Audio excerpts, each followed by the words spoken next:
Last year, my salon generated over $100,000 and I work less than 30 minutes a day on it because almost everything in that business is automated. I'm going to show you exactly how I automated every single aspect of this business in 30 days so I can spend my time doing what I really wanted. In order to transform this business from a traditional one that would take a lot of time and management into a completely passive business that I could pretty much leave to run by itself, I needed to automate 6 key tasks that were taking up most of my time. These automations meant the difference between having to be in the salon 10 plus hours a day, working when I got home and late into the evening, to absolute freedom, with a salon that was thriving without me being there and even growing by itself. But before I get into the automations, there were 2 huge factors in my way stopping me from making this a reality. And those things were, number 1, the space itself. Before I could begin hiring any staff, the building needed some renovation. So first I needed to strip down this place and create a layout that was simple for guests to enter and find where they needed to go without the need for a receptionist. Renovating this space, I had 3 things in mind. The design needed to 1, be optimized to make the most money from the square footage, 2, be simple to navigate for new clients walking in, and 3, be easy for automations to do their own thing. After 4 weeks of working with a contractor, we created a layout that met all of those needs, which meant there was only one thing stopping me: the business model. You see, most traditional salons run an employee-employer model, where the stylists or beauticians are paid either a salary, hourly, or on a commission model, typically taking home 40 to 60% commission for the clients that they serve. Our business model is different. I got this idea from the movie The Founder. It's a movie about the beginnings of how McDonald's became one of the largest franchises in the world. During this movie, there's a scene where Ray Kroc leaves the bank having been rejected for a loan, and a lawyer follows him back to his office, sits down in front of Mr. Kroc and says, "You're not in the burger business. You're in the real estate business."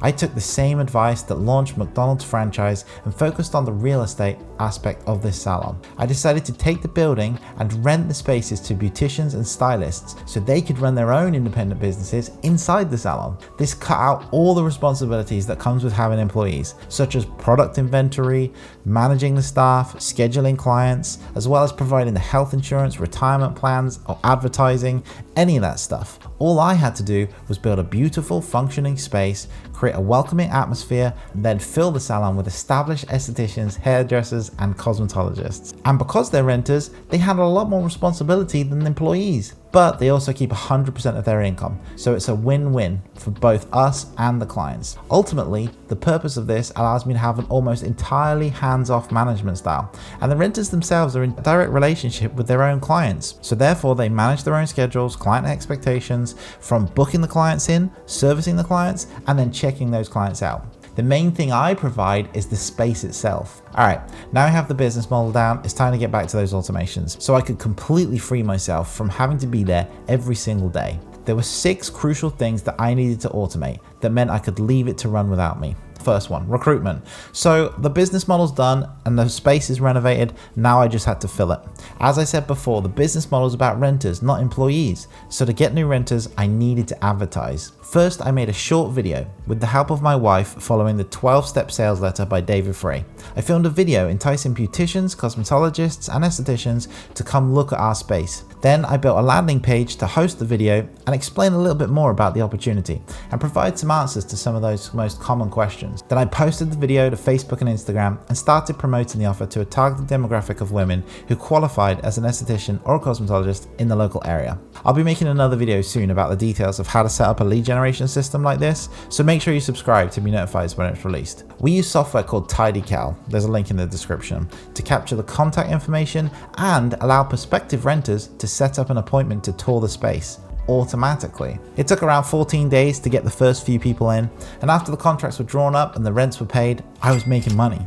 Number 2. One of the biggest differences I've noticed since moving to the USA is their antiquated accounting system. Most people still pay with physical checks. This is where I realized I was going to need a better system to get paid. I drew a quick mock-up on the back of an envelope of a simple billing software and hired a developer to get it built. Even though collecting rent checks and depositing them in the bank is actually quite a fun task to do, it's still one of those tasks that take up a bunch of time. Missed due dates because of holidays, sickness, and other challenges meant that it wasn't just one trip to the bank, it would become multiple trips at a time, and multiple times a month. automating this was a must. The new software allowed my renters to subscribe to a monthly auto payment. The biggest benefit to them was that they were paying via a credit card, which meant they could get cash back or other rewards just for using that card. The biggest benefit to me was no more runs to the bank and rent was paid on time. Every time a card is charged, it's automatically generating them an invoice, which they can then use to their accountant or whoever does their taxes at the end of the year.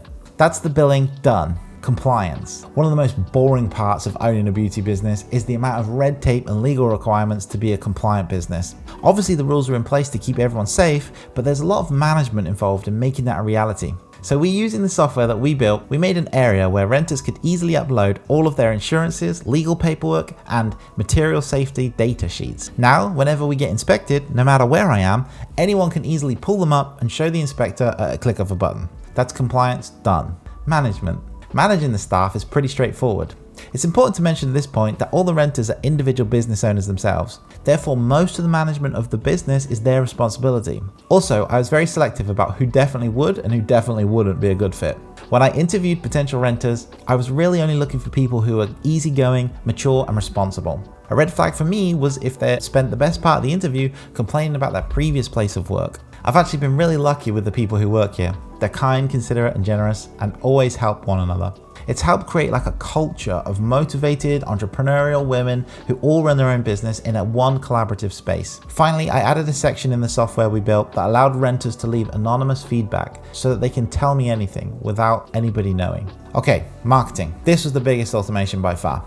You see, most business owners are beauticians themselves. They get good at their craft and they open their own space, and they become successful because of their skill or their reputation. However, most of them don't understand the world of marketing, let alone digital marketing, because they usually rely on word of mouth, or in the marketing world, hope, that their clients will refer them to other people. And if they do rely on that strategy, they usually don't incentivize it or even have a system in place to track or reward it.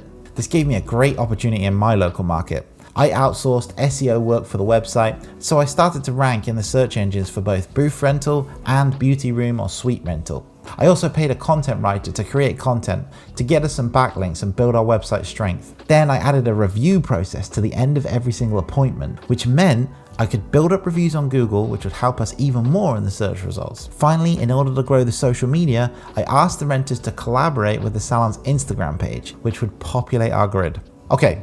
Operations. Finally, I use software called Home Assistant to connect all of the smart devices in the salon, which allows me to automate the opening and the closing of the shop. I invested in a smart mop or a vacuum that cleans the floor 3 times every night so the salon is spotless from hair and footprints before anyone even arrives in the morning. I installed smart switches so that their wax pots can be turned on or off from outside the salon. They don't have to come in early for their appointment just for their wax pot to heat up, and they're automatically switched off at the end of the day. I also installed smart lights on dimmers, which are also automatically turned off at the end of the day. I installed a smart doorbell. I added this on the internal entry and exit to the business in case we ever have any security issues. We can just trust the renters with their own keys and not have to open or lock the salon ourselves. It allows me to communicate with delivery drivers so we don't have to be present to take the packages.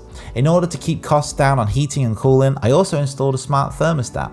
The temperature is automatically regulated when renters are in and when they're not. So when they aren't, it goes into an eco mode to save more energy. Finally, I installed smart speakers. I installed Google smart speakers because I was able to automate the music in the salon so it plays relaxing, beautiful acoustic music in the morning. When renters would just come in, they would feel greeted by the relaxing, peaceful, warm environment. That is the majority of the tasks that it takes to run this entire business. Other small tasks I could potentially outsource, but I do myself, is take out the trash and recycling.